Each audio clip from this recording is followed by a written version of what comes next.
Hey everybody, how's it going? Today, let's take a detailed look at the 2012 Kia Optima Hybrid Premium. And this is going to be a detailed, in-depth review of the Optima Hybrid.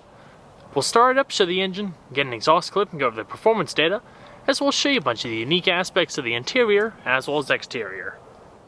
And so, without further ado, let's go ahead and start her up. Let her run. The Hybrid Premium comes standard with an integrated smart key access system. All you have to do is keep the key fob in your pocket, and using the little black buttons on the driver and passenger's door handle, you're able to lock and unlock the vehicle. Just tap it once, one beep indicates locking, and then hit it again. Two beeps indicate unlocking. The exterior color is known as light graphite, and comes with a full black leather interior with gray cloth accenting on the seats.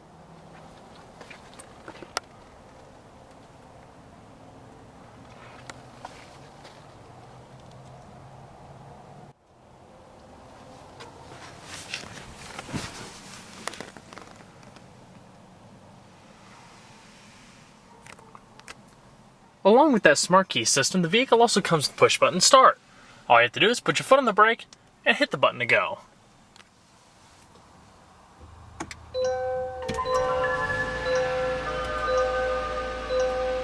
When you start the vehicle up and it's cold, the engine will actually idle around 1500 to 2000 RPM to charge the battery up a little bit and get the system nice and warmed.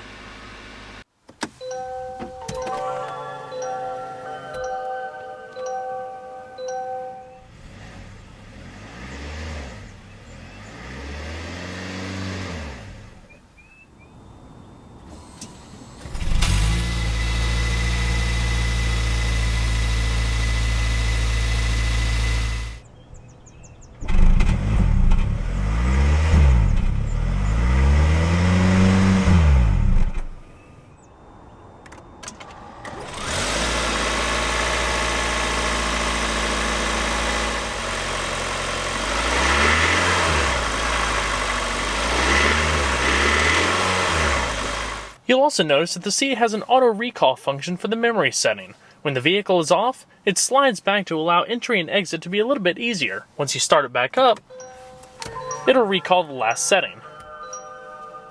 The Optima Hybrid, to aid in efficiency, comes standard with electric assist, speed proportional rack and pinion power steering, leather wrapped in the premium model, and a 4-spoke design with a little bit of satin gray accenting coming across the multifunction steering wheel controls.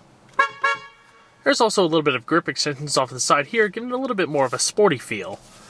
As far as the gearbox, standard and only transmission available is a 6-speed automatic with manual shiftability down below. And as soon as you put the vehicle in reverse, an integrated backup camera appears, also with guidance lines.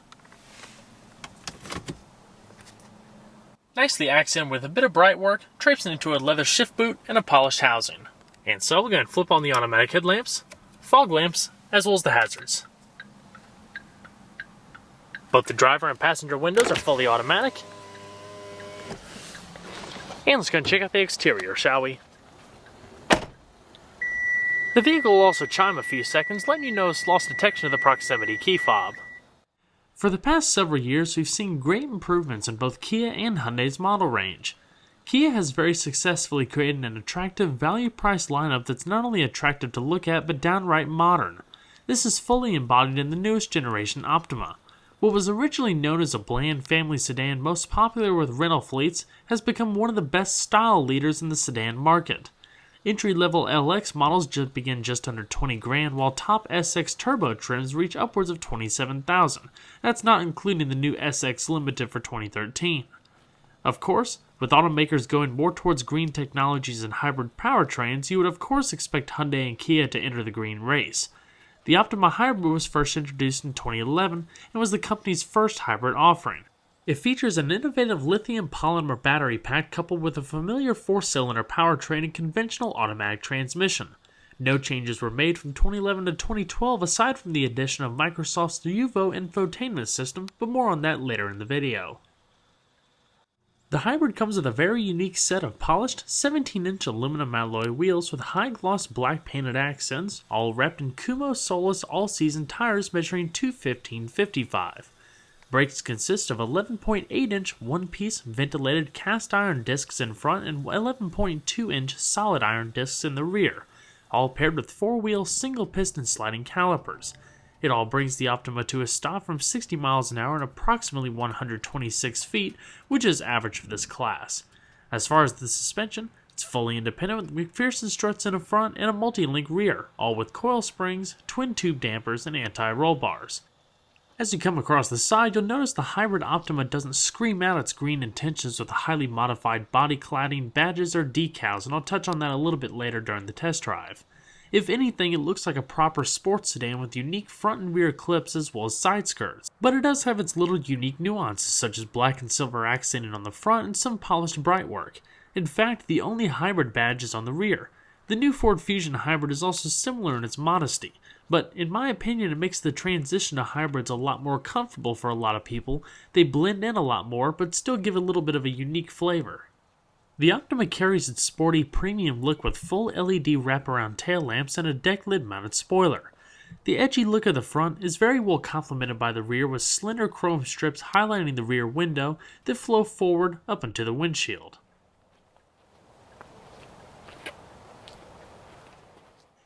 Now obviously I mentioned before that this is the premium hybrid. There's actually two different trim levels of Optima Hybrid, base and, well, premium.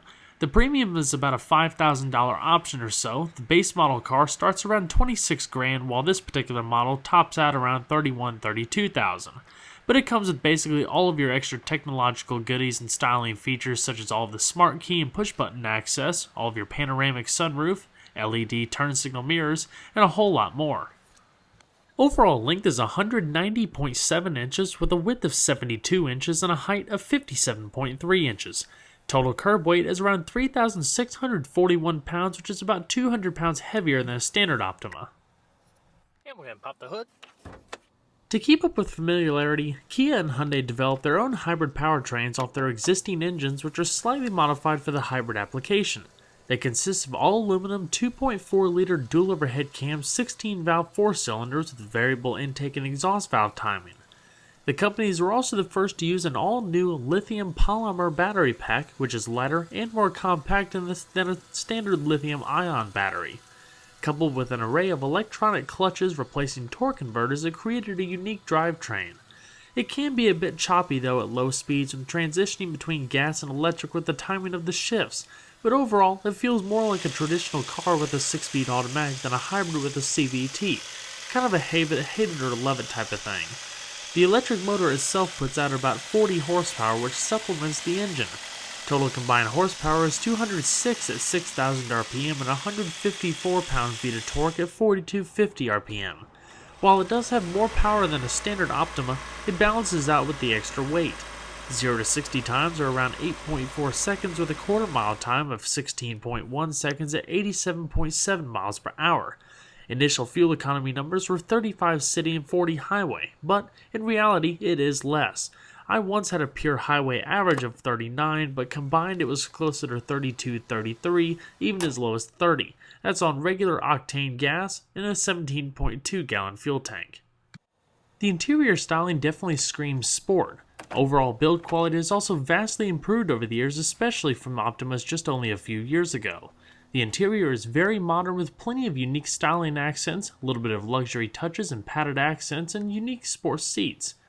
Across the door panels you feature a nice amount of padded material, all in the appropriate touch points, a little bit of lower storage, your trunk and fuel cap release, perforated leatherette trim coming up across the middle, and a stitched leatherette armrest. All of your power windows, power locks, power mirrors with an automatic power folding function. The sport leather bucket seats are very similar to what you would find in an Optima SX, with a little bit of gray color accent cloth coming across the outside and color accent stitching. The perforated trim comes up across the middle up top and works well with the heated and ventilated function.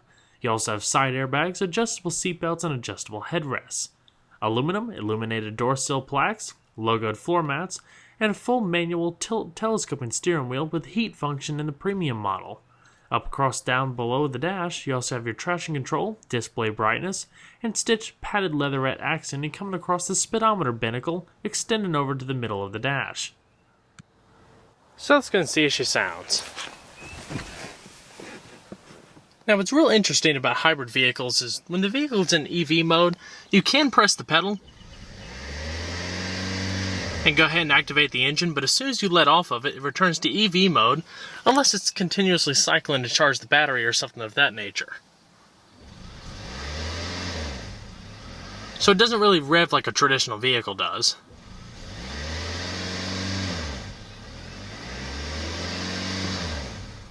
And that's just me pressing the pedal. We'll do a little bit more sound clips on the highway. So we're going to shut her up. Nice tight fitting panels.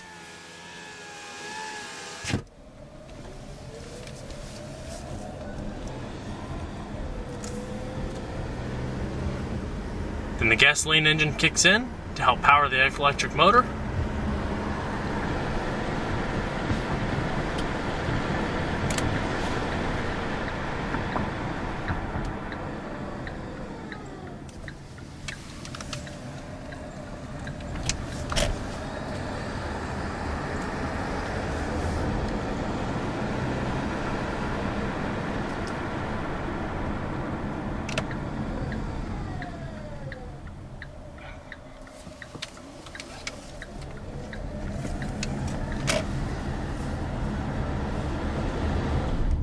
And we'll go ahead and get a little acceleration clip and accurately see how it sounds on the highway.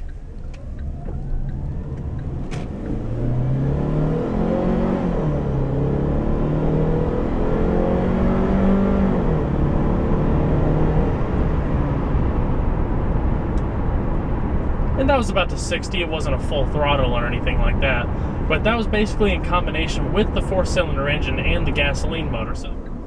So bottom line, the good thing about this car is that it's a hybrid without it necessarily feeling like a hybrid.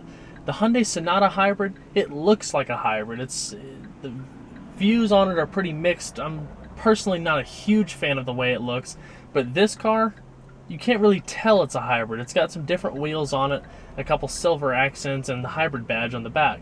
Other than that, it's not changed at all, which is really nice for someone who wants a hybrid but doesn't want to go down the road with a vehicle that says, hey, I'm a hybrid.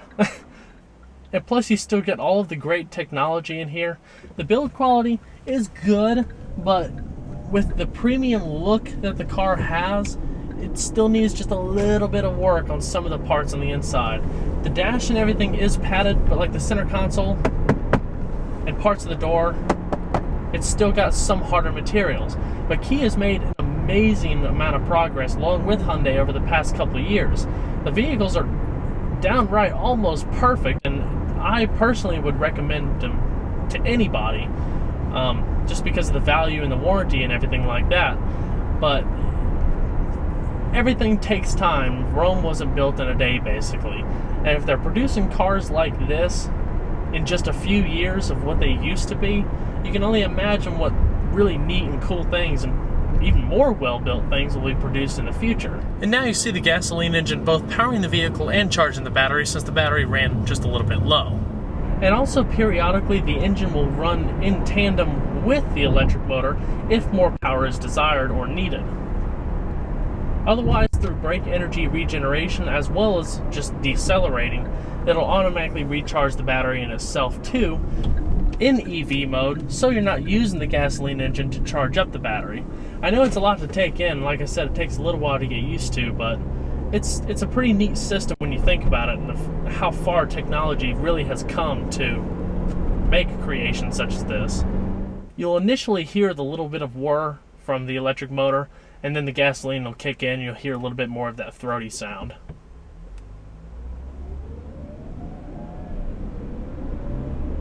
Now the engine's kicking in.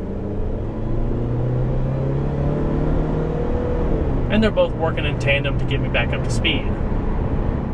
Another thing I noticed, that when in eco mode, the car is geared solely for fuel economy. There is no performance advantage or anything like that. So if you needed to make evasive maneuvers or anything like that, the car acts a little a little herky-jerky sometimes, mainly in lower speeds, where it's going between the electric motor and then the engine, and then trying to keep the RPMs down. It needs to be smoothed out just a little bit. But when you're going to pass somebody, just take it out of eco mode and then just accelerate. You'll be a lot happier. The car will be a lot more responsive at that point. What's really nice about the Optima Hybrid is that it doesn't really skimp on audio quality. Now, with many of the hybrid and other gas electric vehicles today, a lot of the audio systems that they put into the vehicles are some sort of green technology. They're either smaller speakers or speakers designed in a more economically friendly way, and thus it compromises a little bit on audio quality. But with this one, in particular with the Hybrid Premium, you can opt for a 550 watt 8-speaker Infinity Premium surround sound system with this LCD touchscreen mobile media interface equipped with Kia's UVO voice-activated technology. The Infinity system provides a very nice mix of bass and treble without being too overpowering.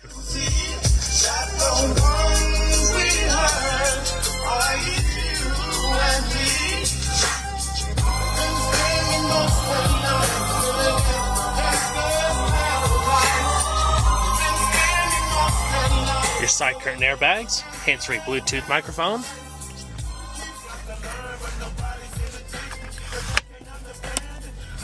little card holder off to the right, and if you fail to turn it off beforehand, it'll automatically shut it off, same as in Hyundai vehicles.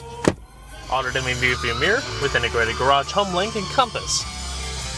And up top, you have your interior illumination, a little bit of LED accent lighting, as well as a padded sunglass container. This is your control for your fully automatic panoramic sunroof. Pulls back the shades, and then automatically raises the glass. Once the glass is raised, a little windscreen pops up to decrease the buffeting.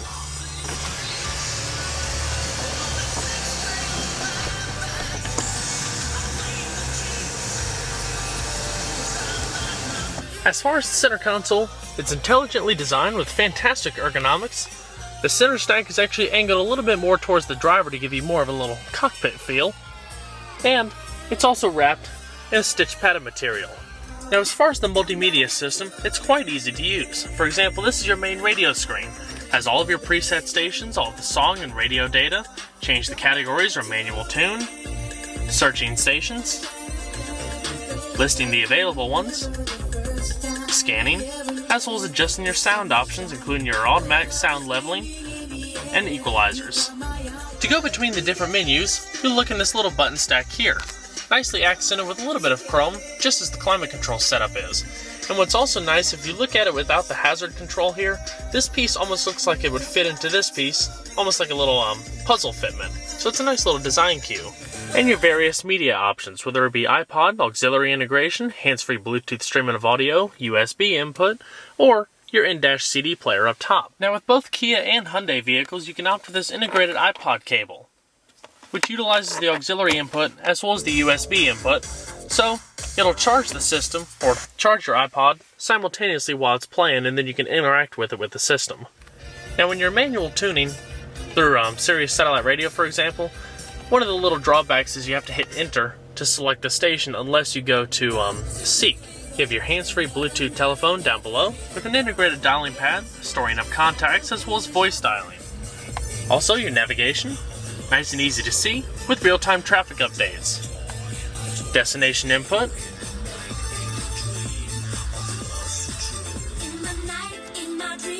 also very simple. Search points of interest near you, as well as storing your favorite addresses, emergency contacts, and your home. Not to mention your route settings, whether you want to cancel it, change the different routes, detours, or avoid certain streets. Now, what's also nice being a hybrid vehicle, it also has this unique eco-dynamic system, which basically gives you hybrid vehicle data, including your fuel economy. You can see the energy flow as it goes through the vehicle, and I'll show that a little bit more during the test drive. As well as a couple interactive settings, such as this little eco monitor here. The more economical you're driving, the wheels are spinning and leaves will spin out from behind the vehicle. And Earth, just another different menu where you can basically see the same data. Now, all of that is actually paired with the integrated driver information system activated by the trip computer down below, and that shows up in the middle of the speedometer cluster. For example, this particular screen shows the energy flow throughout the vehicle, whether it be through the engine, the battery, or in tandem with each other. Tachometer off to the left, gear off to the right, and odometer down below. Now, Eco Level is another one of those little interactive hybrid menus. The more economical you drive, it's not really high because we've been sitting for a little bit, but more leaves will start to bloom as well as flowers eventually, as this little section down here lights up more towards the right. Eco Score, instantaneous fuel economy, distance till empty, trip computer, vehicle diagnostics, pretty much standard systems otherwise. And down below you also have an active eco mode. When activated, the driver information system shows up green until you deactivate it. And basically what that is it gears the car in a different way to make the transmission shift quicker and keep the RPMs down as low as possible. But if you didn't notice already too, the left side gauge is actually unique to the hybrid as well. Off to the right you have your battery charge, down below is vehicle temperature. Now off to the far left is the hybrid energy system, where green is basically economical driving, as well as indications for activation of electric vehicle mode, which we're currently in right now.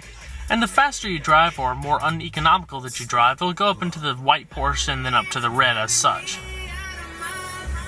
While idling periodically, the engine will actually cut on, like I mentioned at the beginning, just under 2,000 RPM or so, to just keep the battery charged. And back to this screen, you can kind of see it in a different format.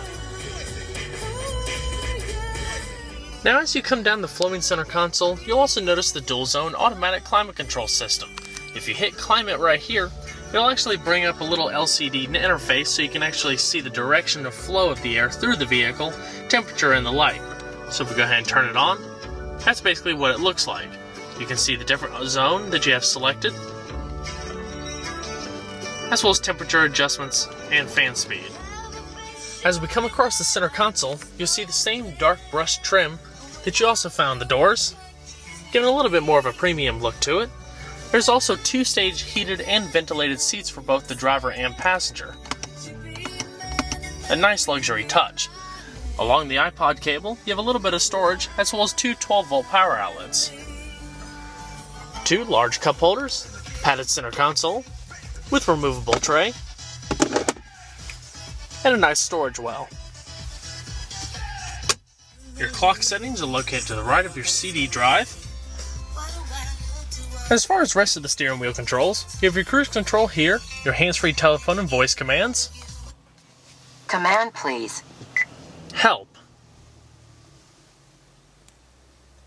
To see a list of device-dependent commands, say the device name and help. For example, destination help. They are available at any time during the dialogue. Radio help. Radio help. Command, please. Cancel. Sort of list it out so you can kind of study and practice up on it. It's pretty convenient. Your intermittent wipers, lighting controls, radio controls, as well as the data down below here for your driver info system, the active eco, as well as resetting the different menus. Alrighty. Gotta shut her down.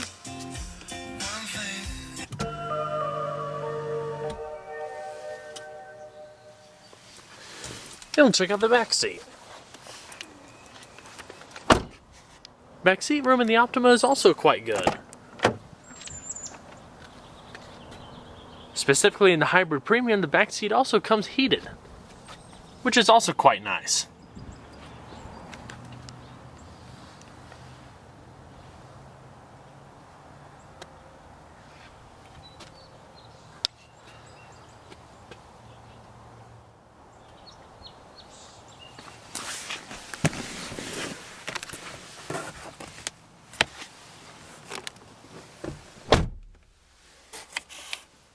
Little coat hooks, airbags in the C-pillar, your rear-mounted subwoofer for the Infinity audio system,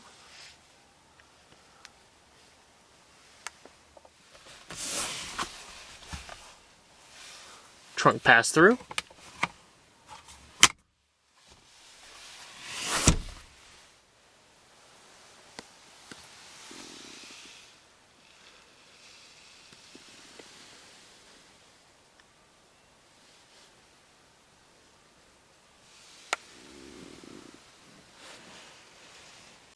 A nice comfortable back seat package for a vehicle in this class. And we're going to check out the rest of the vehicle, shall we? Now, as far as standard trunk space in a regular Optima, it's around 15.4 cubic feet, which is average for the class. In the Optima Hybrid, though, it drops to around 9.9 cubic feet, and that's really just because of the battery placement. There is a little bit of space right there, so you can still access the rear pass-through, but it is a little bit limited. Just a little bit of a trade-off, but that's pretty common with hybrid vehicles.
The passenger seat features the same power adjustments as the driver's seat, minus the power lumbar.